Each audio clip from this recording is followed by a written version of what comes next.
Hello दोस्तों, स्वागत है आज की इस नई वीडियो में। समझें अर्थशास्त्र आसान भाषा में। इसकी पीडीएफ के लिए आप डिस्क्रिप्शन में चेक कर सकते हैं और पीडीएफ को डाउनलोड कर सकते हैं। तो इसमें हम जानेंगे अर्थशास्त्र की दो शाखाओं, व्यष्टि अर्थशास्त्र तथा समष्टि अर्थशास्त्र के बारे में।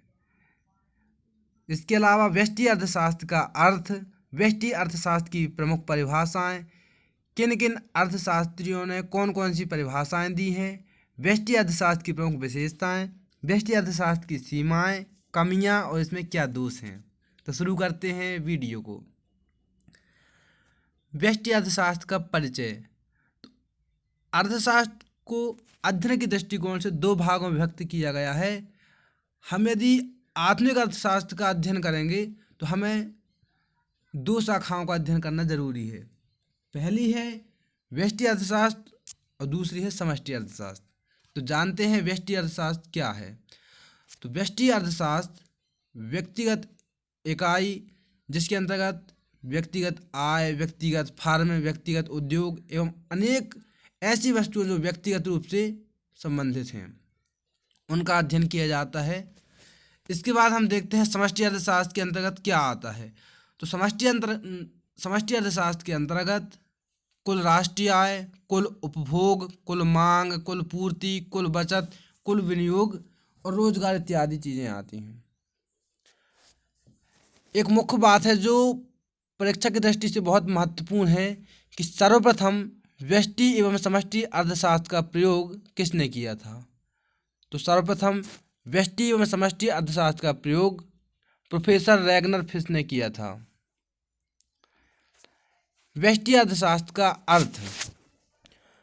तो व्यष्टि अर्थशास्त्र जो कि हिंदी भाषा का शब्द है, यह है अंग्रेजी भाषा के माइक्रो, ग्रीक भाषा के शब्द माइक्रोज का हिंदी परिवर्तन है।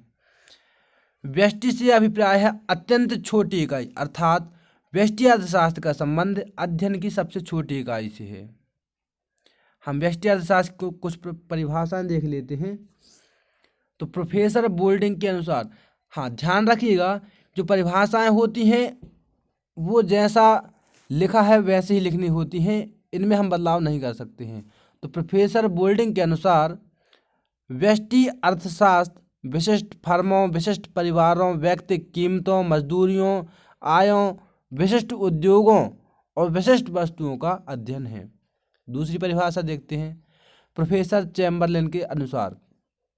तो व्यष्टि अर्थशास्त्र पूर्ण रूप से व्यक्तिगत व्याख्या पर आधारित है और इसका संबंध अंतर्वैयक्तिक संबंधों से भी होता है। अब जानते हैं कि व्यष्टि अर्थशास्त्र की क्या क्या विशेषताएं हैं, क्या क्या गुण हैं व्यष्टि अर्थशास्त्र के। तो व्यक्तिगत इकाइयों का अध्ययन। व्यष्टि अर्थशास्त्र की पहली विशेषता यह है कि यह व्यक्तिगत इकाइयों का अध्ययन करती है। व्यष्टि अर्थशास्त्र व्यक्तिगत आय, व्यक्तिगत उत्पादन, व्यक्तिगत उपभोग आदि की व्याख्या करने में सहायता प्रदान करती है। यह प्रणाली अपना संबंध समूह से न रखकर व्यक्तिगत इकाइयों से रखती है। इस प्रकार व्यष्टि अर्थशास्त्र व्यक्तिगत समस्याओं का अध्ययन करते हुए समस्त अर्थव्यवस्था के विश्लेषण में सहायता प्रदान करती है। इसका दूसरा पॉइंट है सूक्ष्म चरों का अध्ययन। सूक्ष्म अर्थशास्त्र की दूसरी विशेषता के रूप में यह छोटे छोटे चरों का अध्ययन करती है। इन चरों का प्रभाव इतना कम होता है कि इनके परिवर्तनों का जो प्रभाव होता है वो संपूर्ण अर्थव्यवस्था में नहीं पड़ता। जैसे एक उपभोक्ता अपने उपभोग और एक उत्पादन, जो उत्पादक होता है वो अपने उत्पादन से संपूर्ण अर्थव्यवस्था की मांग एवं पूर्ति को प्रभावित नहीं कर सकता। तीसरा पॉइंट है कि व्यक्तिगत मूल्य का निर्धारण। व्यष्टि अर्थशास्त्र को कीमत सिद्धांत अथवा मूल्य सिद्धांत के नाम से भी जाना जाता है। इसके अंतर्गत वस्तु की मांग एवं पूर्ति की घटनाओं का अध्ययन किया जाता है। इसके साथ ही मांग एवं पूर्ति के द्वारा विभिन्न वस्तुओं के व्यक्तिगत मूल्य का निर्धारण भी व्यष्टि अर्थशास्त्र के अंतर्गत आता है। अगला पॉइंट है कि संपूर्ण अर्थव्यवस्था पर प्रभाव का अभाव। जैसा कि ऊपर ही मैंने बतलाया कि व्यष्टि अर्थशास्त्र में एक इकाई का रूप इतना छोटा होता है कि इसमें यदि कोई परिवर्तन होता है तो इसका प्रभाव सारी अर्थव्यवस्था में नहीं पड़ेगा। अगला पॉइंट है संपूर्ण अर्थव्यवस्था को स्थिर मान लेना। व्यष्टि अर्थशास्त्र में किसी एक इकाई के आर्थिक व्यवहार की जांच और विश्लेषण करते समय देश की संपूर्ण अर्थव्यवस्था से संबंधित बातों जैसे राष्ट्रीय आय, कीमतों का स्तर, देश की कुल पूंजी विनियोग, कुल बचत तथा सरकार की आर्थिक नीति आदि को स्थिर मान लिया जाता है। अगला पॉइंट है कीमत सिद्धांत।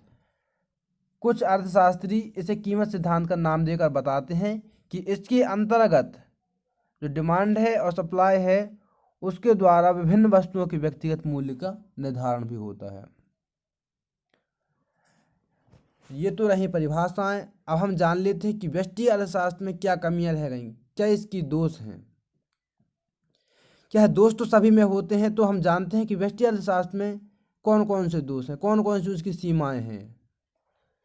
तो पहला है केवल व्यक्तिगत इकाइयों का अध्ययन। व्यष्टि अर्थशास्त्र में केवल व्यक्तिगत इकाइयों का ही अध्ययन किया जाता है। तो इससे आप समझ ही गए होंगे कि व्यक्तिगत इकाइयों का अध्ययन किया जाता है मतलब ये कि ये संपूर्ण अर्थव्यवस्था के लिए पर्याप्त नहीं है, क्योंकि व्यक्तिगत इकाई के अध्ययन से हम संपूर्ण अर्थव्यवस्था का अध्ययन नहीं कर सकते। दूसरा पॉइंट है कि अवास्तविक मान्यताएं। तो व्यष्टि अर्थशास्त्र अवास्तविक मान्यताओं पर आधारित है, इसलिए इसे काल्पनिक भी कहा जाता है। व्यष्टि अर्थशास्त्र केवल पूर्ण रोजगार वाली अर्थव्यवस्था में ही कार्य कर सकता है, जबकि पूर्ण रोजगार की धारणा तो पूरी काल्पनिक है। इसी प्रकार व्यवहारिक जीवन में पूर्ण प्रतियोगिता, ऐसा कहा गया है कि व्यष्टि अर्थशास्त्र पूर्ण प्रतियोगिता पर आधारित है, कि अर्थव्यवस्था में पूर्ण प्रतियोगिता होती है, परंतु वास्तविक रूप से देखा जाए तो अर्थव्यवस्था में पूर्ण प्रतियोगिता की स्थिति बन ही नहीं सकती है।